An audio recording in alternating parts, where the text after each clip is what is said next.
It's been, a good section of my early adult life trying to basically excel beyond what anyone had ever expected me when I was in high school, when I was in middle school. I was, felt like I was put in a box. I felt like I was just judged before anyone got to know me.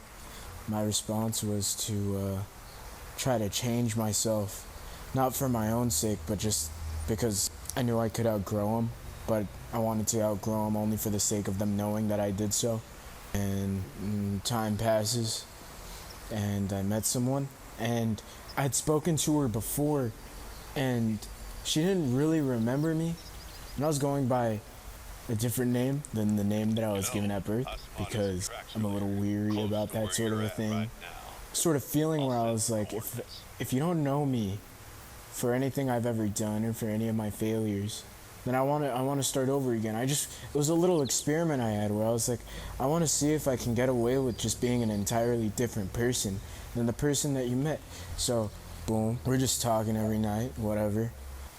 Infatuation burns really hot with me, but it doesn't burn that long if I don't really like that person. Like I suffer from a severe form of idealization. I start telling things to my homies. I'm like, dude, she's smarter than me. She's well spoken. I think she's the one. I think she's the one. Keep in mind, we've only been on 2 dates, and there's no, I'm like, let's call her Olivia. So me and Olivia, we're just flirting all the time. We're just talking all the time, going back and forth. But I'm like, in my mind, I'm planning our wedding. I'm like, my mom would like her. I mean, shit, like, there's no other reason why we should just keep chopping it up. Like, I feel like this is like a for everything. I mean, shit, she responds to my text, what else do you need, you know what I mean? So, we're just chopping it. We're just having a good time. And, shit happens, we have a few good times here and there. I never felt that spark after the start, And we were still talking this entire time, and of course I never relayed this to her. And you're probably wondering why I was dragging it. Um, I don't necessarily have a really good answer. Is that playing with someone's feelings? Yes. Do I feel some form of bad about it? Yes. And instead of communicating this to this person who actually deserves the respect of being communicated to, I decided to just slowly start pulling all my attention away from her until there was like weeks where we didn't speak to each other. She messaged me. She was like, hey, this doesn't really feel like a relationship. This kind of feels like a long distance like booty call kind of a thing.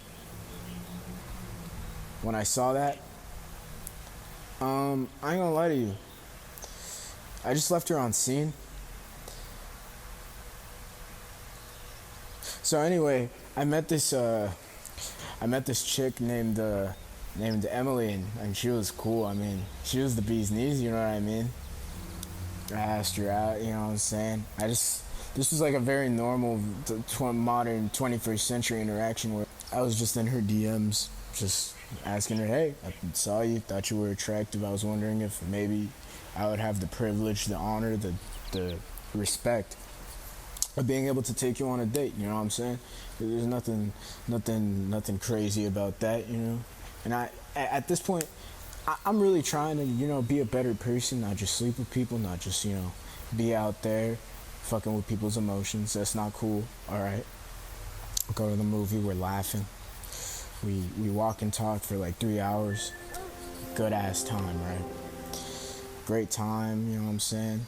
Again, I get home, write a song about her. I'm like, yo, bro, I think she's the one, bro. I think she's the one, right? Like, I think she's really special. Like, I know I said that about the last few of them, but like for real this time, like, I think this is the one. So we're talking. She says a second date would be ideal. I said, okay, we're going back and forth throughout this week. And the funniest thing happened. I was like, okay, let me take you on this date, and then I'll take you to the fair on the next date because the county fair is going to be coming around soon. So, you know what I'm saying? It would be a good time, get to, you know what I'm saying? I'm really trying to, like, the relationship type shit, right? Because I think you're pretty, I think you're well-spoken, I think XYZ, right? So I'm like, okay, let me take you to the fair. That was a miscommunication. She thought that I was going to take her to the fair for the second date. And when I woke up that morning and she was like, I'm excited to go to the fair, I thought to myself, because there's some good shit going on here. I'm like, well, fuck, like, what the fuck do I do? So, like, I pull this whole plan out of my ass. I'm like, I gotta outdo the fair. Fuck, all right, let's ball. So I'm like, my idea was I was going to get this stuff together because she likes to draw. I got her a sketchbook, got her some stuff. I got her like a gift. I wrote I wrote her a little note. I wrote in the note, I know our time has been brief, but I just wanted to say I went home that night smiling, and I'm looking forward to how we turn out. And then she blocked me.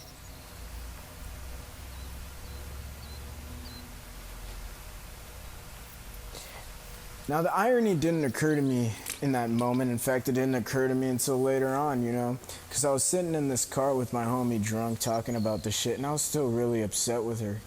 And my reaction to getting ghosted was to give all my homies her account and, DM him and be like, what the fuck was that about? You know what I'm saying? Because he's a nice guy. He's a good guy. I give him a chance. The irony is, it didn't hit me until we were drunk. I was like, fuck it. My homie was fucking with me. He was like, let me take your phone real quick. I want to do some shit. And he knows my ex's name. So he goes through my phone. He finds my ex's name. He calls her number. And then he knows her new boyfriend's name. So he calls his number. He goes, hey, why did I hear from so-and-so that you got a tiny ass dick? And then she calls me. And I'm like, oh shit. Here we go. Fucking pick up the phone. Why the fuck are you talking about dicks? Your shit smelled. That's never I want. You know what I'm saying? Like, some really immature shit. I shouldn't have done it. But at certain points, it wasn't the healthiest relationship. So I'm sitting there having a panic attack thinking, what's she gonna do now? So I call her back. And I tell her that I was immature. And I tell her, hey, I ain't trying to argue with you, because she was still, throwing insults. I was like, hey, that was disrespectful. Go about your life. I didn't mean no harm by it. That was a stupid decision. I'm sorry about my friend. She was being disrespectful. Just go about our life, all right? And then it occurred to me how carried away I was getting with all of this. The whole getting my friends to message her and then calling my ex randomly and telling her that her new boyfriend has a tiny ass dick. That's a really interesting way to cope with getting ghosted.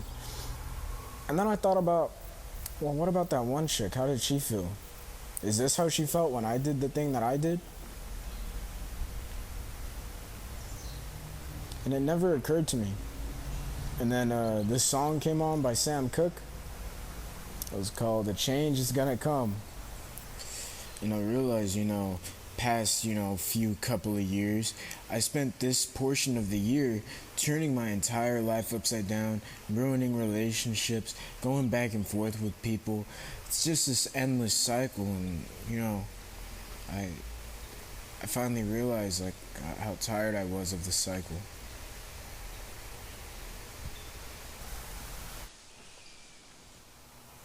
I met this new girl today, and her name's Natalie, and